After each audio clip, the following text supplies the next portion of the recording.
Meu marido foi ilegalmente para outro país com outra mulher. Quando eu descobri, o denunciei à imigração e ele foi deportado junto com sua amante. Agora, os dois vivem na rua. Eu e meu marido estávamos juntos há 6 anos, 5 deles casados. Nosso relacionamento não era perfeito, mas eu sempre pensei que tínhamos construído algo sólido. Os problemas econômicos começaram a nos atingir há alguns anos, como acontece em muitas famílias, e as discussões sobre como superar isso se tornaram cada vez mais frequentes. Ambos trabalhávamos, mas não era suficiente para cobrir todas as necessidades, e muito menos para economizar. Um dia, depois de meses discutindo nossas opções, meu marido propôs algo que me custou aceitar. Ele queria emigrar para outro país para trabalhar. Segundo ele, era a única forma de melhorar nossa situação. Eu resisti no começo porque a ideia de ficar separados durante meses, talvez anos, partia meu coração, mas ele me convenceu dizendo que estava fazendo isso por nós, pelo nosso futuro. Me prometeu que não seria por muito tempo e que, assim que estivesse estabilizado, eu poderia me juntar a ele e começaríamos de novo juntos. Por fim, eu aceitei. Foi uma despedida cheia de lágrimas, promessas e um vazio no peito que eu não podia ignorar. Durante os primeiros meses, mantivemos contato quase todos os dias. Ele me ligava depois do trabalho, me contava como estava difícil se adaptar e como sonhava com o dia em que estaríamos juntos de novo. Eu tentava ser forte, apoiá-lo à distância, embora a solidão e a incerteza me consumissem. No entanto, com o tempo, as ligações se tornaram menos frequentes. No começo, pensei que ele estivesse ocupado, que o trabalho exigia mais dele, tentava não me preocupar, mas não conseguia ignorar a sensação de que algo não estava certo. Quando eu perguntava, ele sempre tinha desculpas, estava cansado, as coisas estavam complicadas, que ele precisava se concentrar em economizar dinheiro. Então, um dia, um amigo meu, que também mora naquele país, me enviou uma foto. Nela, meu marido estava abraçando uma mulher que eu não conhecia. Eles pareciam felizes, como se não tivessem nenhuma preocupação no mundo. Eu me lembro que senti como se o ar fosse arrancado dos meus pulmões. Minha mente se encheu de perguntas. Quem era ela? Desde quando? Por quê? Decidi não confrontá-lo imediatamente. Em vez disso, comecei a investigar por conta própria, tentando montar as peças de um quebra-cabeça que eu não queria ver. O que descobri não apenas confirmou meus piores temores, mas também despertou em mim uma raiva que eu nunca havia sentido antes. A foto ficou gravada na minha mente como uma ferida que eu não podia deixar de tocar. Era impossível não revisá-la repetidamente, tentando encontrar uma explicação que me acalmasse, mas cada vez que eu fazia isso, a raiva e a tristeza aumentavam. Meu amigo, que me enviou a foto, me contou que não era a primeira vez que os via juntos. Segundo ele, essa mulher parecia morar com meu marido, e eles mantinham um relacionamento público, como se fossem um casal. Naquela noite, eu não consegui dormir. Fiquei acordada olhando para o teto, sentindo uma mistura de incredulidade e humilhação. Como ele pôde fazer isso comigo? Eu não só confiei nele para construir um futuro para nós dois, como também renunciei a tantas coisas pelo seu bem-estar. Suportei as longas noites de solidão, as dúvidas e o peso de manter nossa casa funcionando enquanto ele trabalhava para nós. Agora, todas aquelas promessas pareciam mentiras. Decidi que não podia ficar de braços cruzados. Na mesma semana, comecei a fazer perguntas sutis durante nossas ligações, tentando não levantar suspeitas. Ele continuava agindo como se tudo estivesse normal, me assegurando que estava ocupado trabalhando, que os tempos eram difíceis e que logo me enviaria dinheiro. Cada vez que ele dizia isso, meu coração se apertava um pouco mais, porque eu sabia que era mentira. Aos poucos, fui obtendo mais informações. Meu amigo me disse que meu marido não só morava com essa mulher, como também parecia estar gastando dinheiro com ela. Eles saíam para restaurantes, compravam coisas juntos e até haviam rumores de que ele havia prometido se casar com ela para ajudá-la a regularizar sua situação migratória. Eu não conseguia acreditar que o homem que me jurou amor eterno estivesse fazendo tudo isso enquanto eu continuava vivendo em nossa casa, esperando suas ligações como uma tola. Durante semanas, Tentei manter a calma. Eu precisava planejar cuidadosamente meus próximos passos. Não podia agir impulsivamente e correr o risco de ele negar tudo ou tentar me manipular. Em vez disso, decidi reunir toda a evidência possível. Guardei a foto que meu amigo me enviou. Fiz capturas de tela de nossas conversas e anotei cada detalhe que meu amigo me contava sobre o relacionamento deles.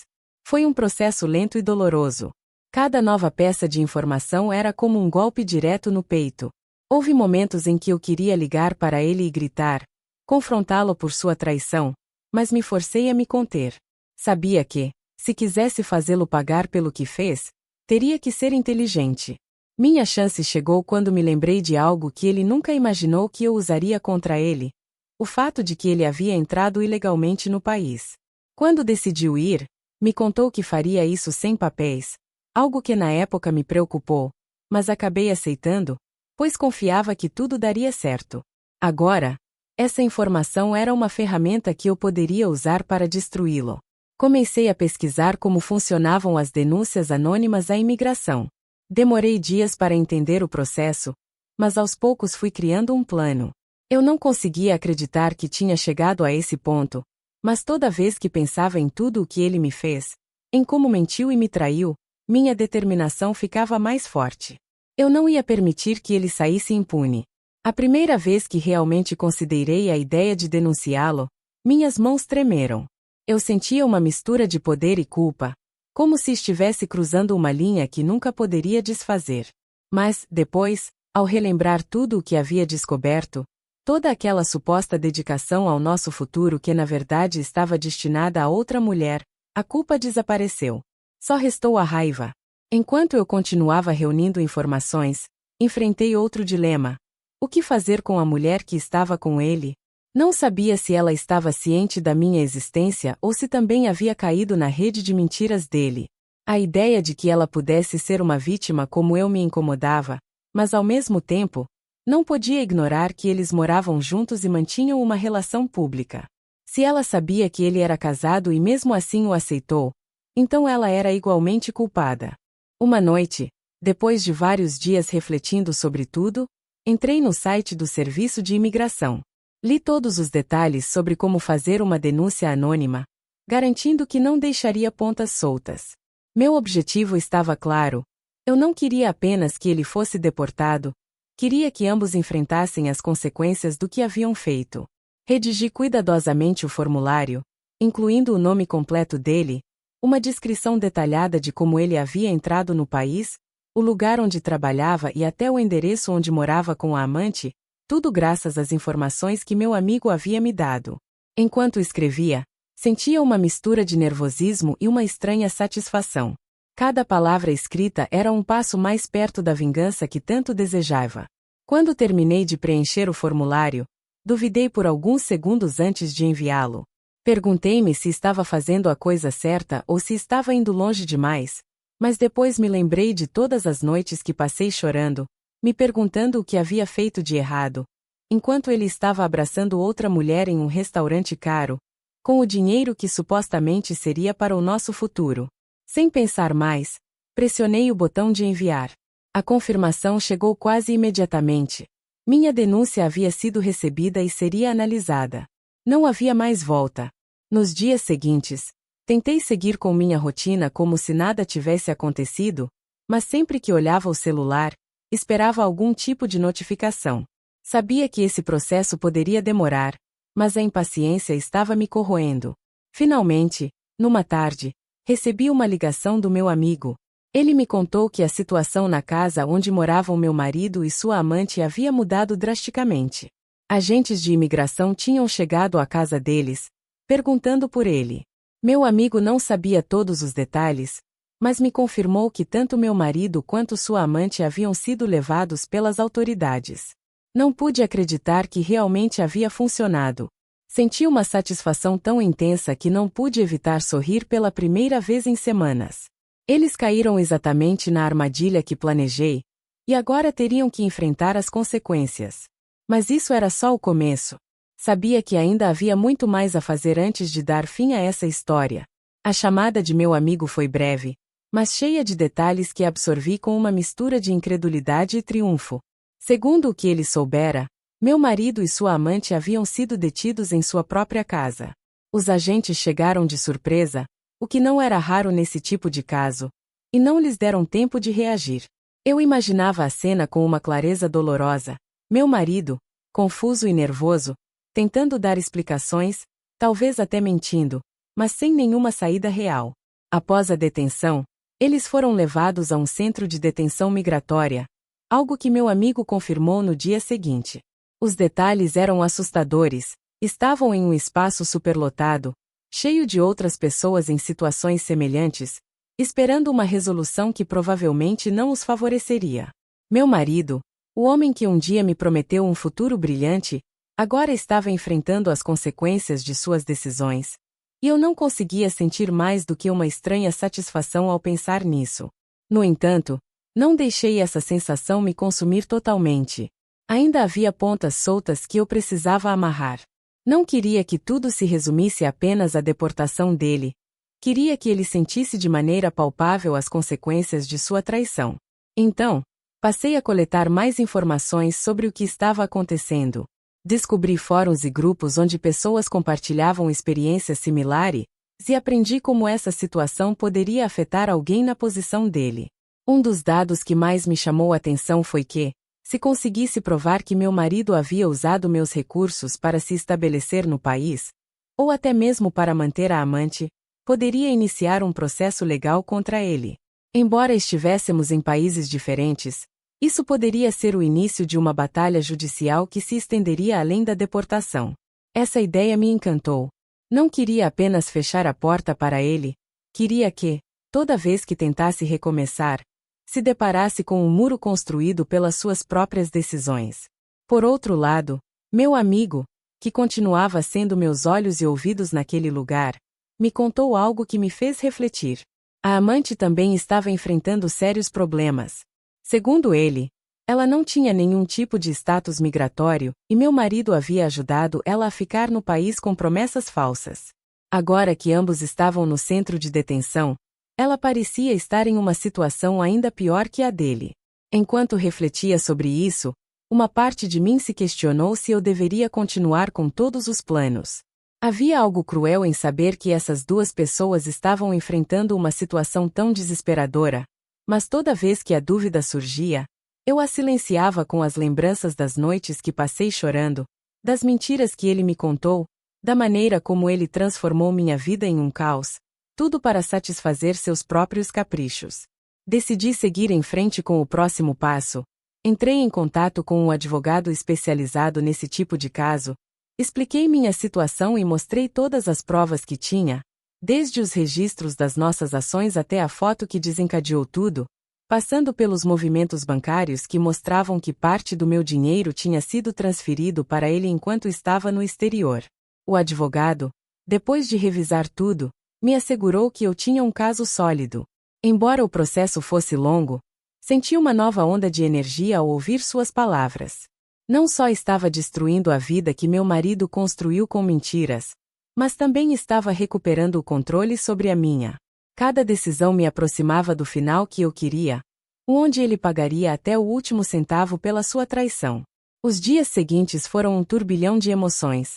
Alternava entre me sentir vitoriosa e exausta por tudo que estava enfrentando. Mas cada passo me lembrava que não era só um ato de vingança. Era uma forma de fechar um capítulo de dor e começar a construir algo novo para mim mesma. Não sabia exatamente como tudo isso acabaria, mas tinha claro que não pararia até que meu marido entendesse o peso do que fez. As semanas seguintes pareceram uma espera interminável, uma mistura de paciência calculada e ansiedade contida. A cada dia, verificava meu e-mail e meu telefone, esperando por alguma atualização do advogado ou do meu amigo. Enquanto isso, me ocupava em reunir mais documentos, garantindo que meu caso fosse sólido o suficiente para que ele não tivesse como escapar das consequências. O advogado foi claro desde o início. Esse seria um processo que exigiria tempo e recursos, mas ele estava confiante de que poderia provar que meu marido não só abusou da minha confiança, como também cometeu crimes financeiros ao usar meu dinheiro para manter a sua vida e a da amante.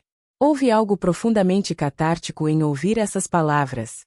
Tudo o que ele fez, cada centavo que gastou nessa relação, agora se tornava uma ferramenta que eu poderia usar contra ele. Enquanto isso, meu amigo continuava me atualizando sobre o que acontecia no centro de detenção. Segundo o que ele ouvia de outras pessoas, meu marido estava enfrentando um nível de desespero que ele nunca imaginou. Sem acesso aos seus bens, sem apoio de ninguém, e com um histórico que o condenava, parecia que finalmente ele estava pagando o peso de suas decisões. Por outro lado, a amante, que aparentemente havia confiado cegamente nele, agora o culpava pela situação deles. Essa informação foi como um bálsamo para a minha alma. No final, ambos estavam na mesma posição, enfrentando juntos as consequências de seus atos. Em uma de nossas conversas, meu amigo me disse que viu meu marido e sua amante em uma audiência para revisar o caso deles. Ele descreveu meu marido como um homem completamente diferente daquele que eu lembrava. Ele parecia desgastado, com o rosto pálido e os ombros curvados, como se o peso de tudo o que havia feito finalmente tivesse o esmagado. A imagem que meu amigo me descreveu ficou gravada em minha mente.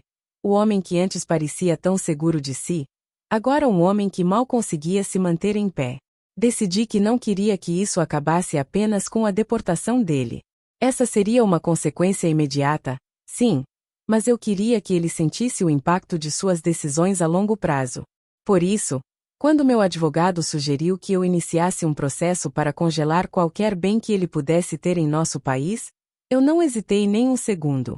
Se ele algum dia pensasse em voltar e começar de novo aqui, queria que se deparasse com um panorama desolador. Ao mesmo tempo, comecei a me preparar para um confronto direto. Sabia que, eventualmente, haveria uma oportunidade para ele tentar me contatar, seja para pedir ajuda, seja para tentar justificar seus atos. Me preparei emocionalmente para esse momento, relembrando todas as mentiras que ele me contou, cada promessa quebrada, cada lágrima que derramei por causa dele. Não tinha intenção de dar-lhe nem a menor chance de me manipular novamente. Passaram-se várias semanas até que, finalmente, recebi a notícia que estava esperando. O advogado me ligou para me dizer que meu marido e sua amante haviam sido deportados. Fiquei em silêncio por um momento, deixando que a informação se assentasse. Tudo havia culminado exatamente como eu havia planejado. A imagem deles sendo escoltados para fora do país, aquele país que tentaram transformar em seu refúgio, me trouxe uma satisfação indescritível. Mas isso não era tudo. Pouco depois, os vi em nossa cidade, completamente arruinados. Sem dinheiro, sem lar, dependendo da caridade de poucos conhecidos que ainda se atreviam a se aproximar deles. Meu marido, o homem que um dia me prometeu me proteger e cuidar de mim, agora não conseguia nem se proteger. Não me senti culpada nem por um segundo.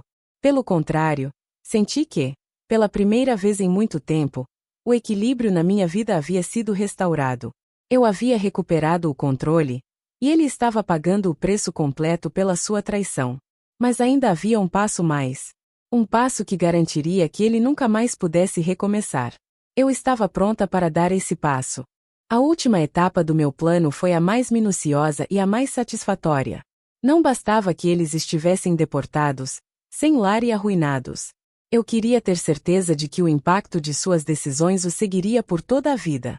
Meu advogado me explicou que existiam procedimentos legais que poderiam estender as consequências para além do imediato, e com a ajuda dele, comecei a trabalhar nisso. O primeiro passo foi rastrear quaisquer bens que meu marido pudesse ter deixado em seu nome aqui. Embora a maioria das nossas propriedades estivesse em meu nome, havia alguns bens menores que ele havia adquirido antes de nos conhecermos e que nunca pensou em vender. Através do processo judicial, consegui congelá-los, garantindo que ele não pudesse acessá-los sem a minha intervenção. Não era uma grande soma de dinheiro, mas era o suficiente para bloquear qualquer tentativa dele de recomeçar. Em seguida, decidi tomar medidas contra ele por abuso de meus recursos enquanto estava no exterior. Durante sua estadia, ele havia transferido dinheiro de nossas contas para suas próprias mães, dinheiro que eu havia ganhado com meu esforço. Com as provas que tinha, entrei com uma ação formal para recuperar esses valores. O advogado me alertou de que seria um processo longo, mas eu não me importava. Sabia que, mesmo que não conseguisse recuperar tudo, o simples fato de forçá-lo a enfrentar mais problemas legais seria suficiente para mantê-lo preso em um ciclo de consequências. Alguns vizinhos e conhecidos murmuravam que haviam visto meu marido e sua amante vivendo em condições deploráveis, dependendo de pequenos trabalhos que mal o sustentavam. A amante, que aparentemente acreditava que ele seria seu salvador, agora o culpava por tudo. Eles começaram a brigar publicamente e mais de uma vez tiveram discussões que terminaram em gritos nas ruas. Era irônico pensar que a mesma relação pela qual ele destruiu nossas vidas agora estava desmoronando sob o peso da realidade. Um dia, recebi um e-mail de um endereço desconhecido. Era de meu marido. A primeira linha dizia tudo o que eu precisava saber sobre seu estado mental. Por favor, me ouça, não sei a quem mais recorrer. O tom de desespero impregnava cada palavra. Ele me pediu desculpas, tentou justificar suas ações dizendo que estava confuso, que se deixou levar pela ilusão de uma vida melhor. Tentou apelar aos anos que passamos juntos, lembrando-me de momentos felizes, como se isso fosse suficiente para apagar o mal que causou. Não respondi. Fechei o e-mail e o arquivei. Não valia a pena dedicar uma única palavra, mas sua mensagem acendeu uma nova chama em mim. Queria que ele entendesse, mais do que palavras, que nunca haveria um caminho de volta. Decidi dar o passo final através do meu advogado, enviar uma notificação formal ao local de trabalho temporário dele, informando sobre as ações legais contra ele. Embora ele já estivesse em uma posição precária, isso praticamente fechou qualquer chance de emprego estável que ele pudesse ter. Sabia que era um golpe cruel, mas também sabia que ele nunca duvidou em ser cruel comigo. Meu marido e sua amante haviam sido despejados de onde moravam porque não podiam pagar o aluguel. Agora, passavam as noites em abrigos ou, no pior dos casos, na rua. Não havia ninguém disposto a ajudá-los, nem mesmo aqueles que um dia os apoiaram. Agora, todos os evitavam, cansados de seu comportamento e dos problemas que traziam consigo. Ao olhar tudo o que aconteceu, senti uma mistura de emoções. Por um lado, estava satisfeita com o que havia conquistado. Cada ação que tomei foi uma resposta direta à traição, uma forma de equilibrar a balança. Por outro lado, também me senti livre. Já não era mais uma vítima. Era alguém que havia recuperado o controle de sua vida e tomado decisões para se proteger e seguir em frente. Não sei o que será do meu marido e sua amante no futuro. Talvez consigam sair da situação em que se encontram, ou talvez nunca consigam. Mas isso já não é mais meu problema. Fechei este capítulo da minha vida com a certeza de que fiz o que era certo, não apenas por mim, mas para lembrá-lo de que cada ação tem consequências. No fim, tudo o que queria era justiça, e acredito que finalmente a obtive.